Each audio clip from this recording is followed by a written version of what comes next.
do you agree with Draymond saying 60% of players in the NBA have a low basketball IQ? Only 60%?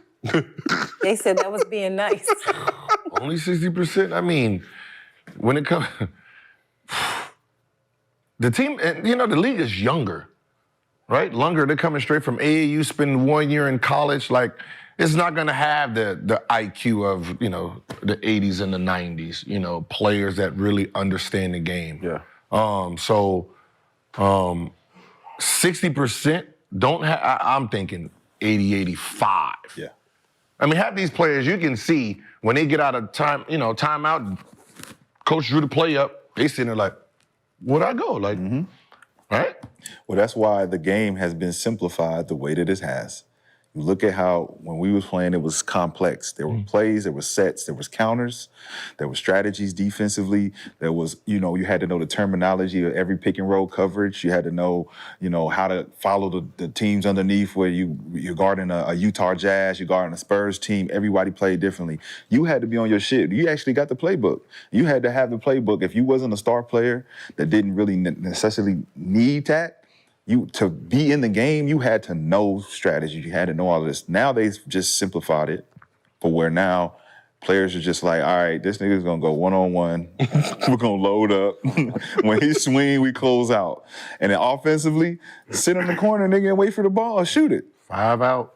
Ain't no plays. I mean, it's just a lot, like, in life now. Social media, like, kids are just into everything else besides basketball. It's a lot. Like, guys are making a lot of money.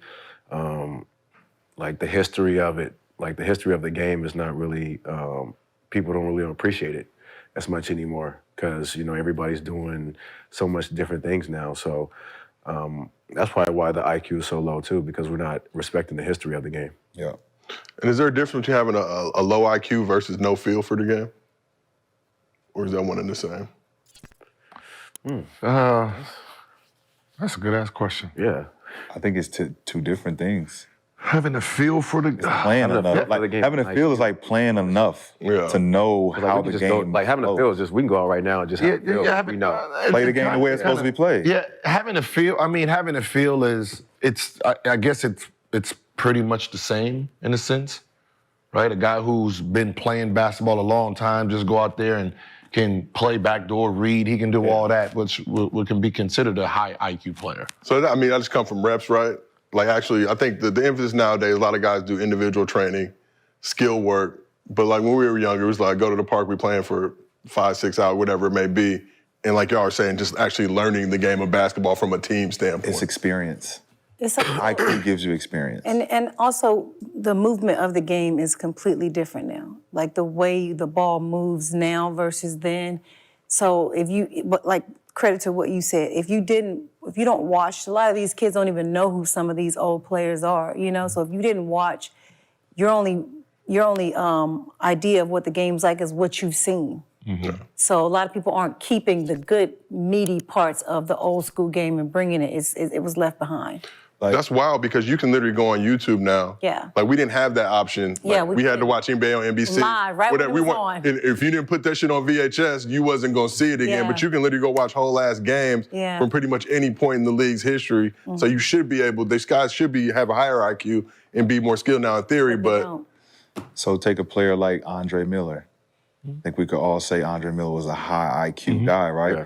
And he did things on the court that a lot of point guards, if you didn't study the game, you wouldn't know that was important for the game. The things he did for Andre Iguodala with Philly, the things he did for the Denver Nuggets when Melo and all of them was on that big-ass team. He was the one that was really getting niggas involved. High IQ guy, Rajon Rondo. How do you segment all these personalities on the Boston Celtics without knowing how to fucking do it? You know what I'm saying? Like, these kids don't study the game enough to be able to say that they got a high IQ. And they don't, like you said, they don't give a fuck. They really don't. When you're asking who Vince Carter is and if he got game or not, like I was saying in Vegas, it's like, my nigga, what do you mean? Like, all you know is him being a dunk contest champion? Like, you don't know that he really had game? So, even Iguodala, like, it's easy you can see which players are very high IQ. Usually, most of the kids who are dominating without athleticism. Yeah. Right? You know, because they have to really understand the game. They have to understand movement, angles, body language to still get their shots off. Yeah. Now, if the athletic kid gets that same attribute, that's where our GOATs come from. Yeah. You have So, both. so a question for y'all. Y'all have all played in the league. How hard is that rookie learning curve, and how much does IQ really improve for most NBA players over time? Just like a shot, you have to train it. Yep. You have to train, you have to study, you have to ask questions, you have to understand ruling, and that's the problem with the NBA. The NBA is having a I blame the NBA in coaching. You're dumbing down, you're watering down everything for the average of your league, right? Here's why. All the rules that are being changed, you're taking away from high IQ players. You're taking away from the person who's studying the rule book, the James Harden. All right, if I go here, I'm left-handed, he's right-handed, he's gonna reach with this, I can use this elbow, get him up. And now you're like, oh, you can't do that. Tim Duncan is the one, they put their hand like this and he's Come right up to it. that's the high IQ who's manipulating the game. So what ends up happening, everyone gets tired. Too many fouls is boring, and this game is boring. Yeah. Now you're dumbing down for stupidity so it looks better. Yep. Like if you're too stupid to understand, don't jump. I'm gonna pump fake, right? And you're gonna keep jumping. That's your fucking problem, not mine. And we keep telling you in the huddle, he's going to go 2 dribbles and he's gonna fucking pump fake. Don't go for it. What do you do it anyway? Because Low low IQ. What the coach do? Man, take your stupid ass out. NBA is not like, no. We're not gonna call it now. Yeah. Oh, now you get to keep your stupid ass in. That's why they call it a learning curve for a reason. To learn. You learn around the mistakes that you make, the mistakes that other people make. You're sitting on the bench if you don't play a lot, and you sitting there looking in the crowd and all that other shit, and you really not paying attention. And when Kobe in the game, for these first 5 minutes, Durant in the game, first Kyrie, Steph, you not watching the habits of what they do in the first 5 minutes of how they get their fucking 30 points. It starts in the beginning of the game. So if you're not a student, you're gonna end up being out of the league. So good, you talk a lot about watching film, reading rule books, but how many guys, and we talk about just learning the game, you learn from, I'm like coaching young kids right now, they eventually learn what an out of bounds is, what a key is, whatever, just from being there and doing it. How many guys you actually feel like are scanning through that rule book, trying to exploit flaws, find loopholes, and really understand the rules of the game? 5 to 7 players. Which is crazy to think about. Here's your textbook, fucking go study, Yep, and it's the 5 to 7 players that are doing this is the 5 to 7 players the league is targeting. And that's why I always you're targeting the James Harden, the Trae Youngs, the the Lucas. You're targeting the Steph Curry. Like when you look at Steph Curry, and I was watching his doc. Amazing. Steph, come talk about it on the show. Look at his movements, right here. Set a pick, stop, take off. Stop. Yeah, Soon as he stops, you stop. Then he takes off. Right. Yeah. That's IQ stuff. That is all. When you think about Reggie, right? He has your momentum. He gives you a little tap to go the other way. Those are very high IQ players. So when you start penalizing your top tier, you're trying to make them normal. And that's a problem. If James Harden goes out there and gets 47 free throws, that ain't his fucking fault. Yeah.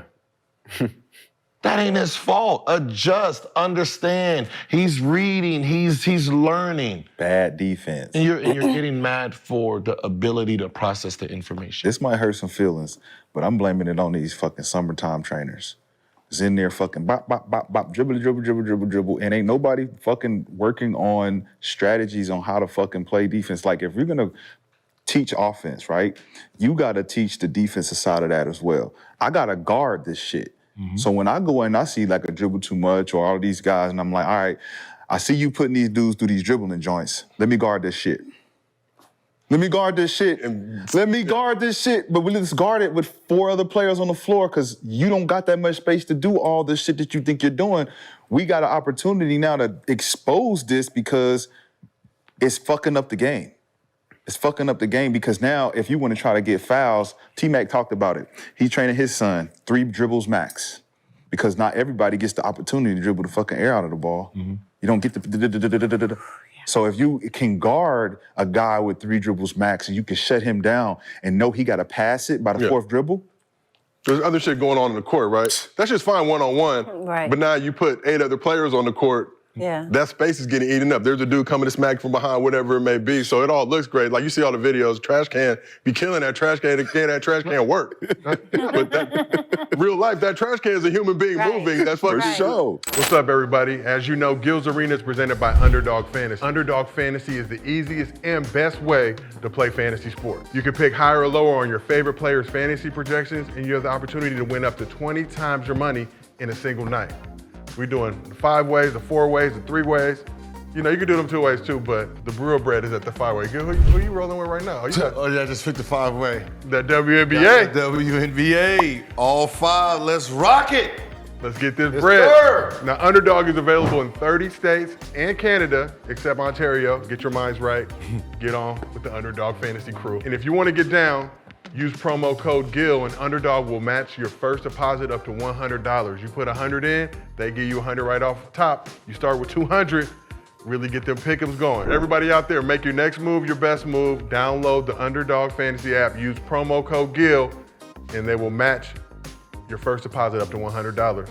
You can't beat that. We appreciate y'all rocking with us. Keep watching, keep supporting the movement. I'll do it again. Use promo code GIL. Sound like a good promo code to me. Agent Zero. Change the game. Put that respect on his name. Look, with the honor call for greatness, the chosen of few that carry the gift of genius, who do what they do, who possess finesse, are blessed with desire, it's true.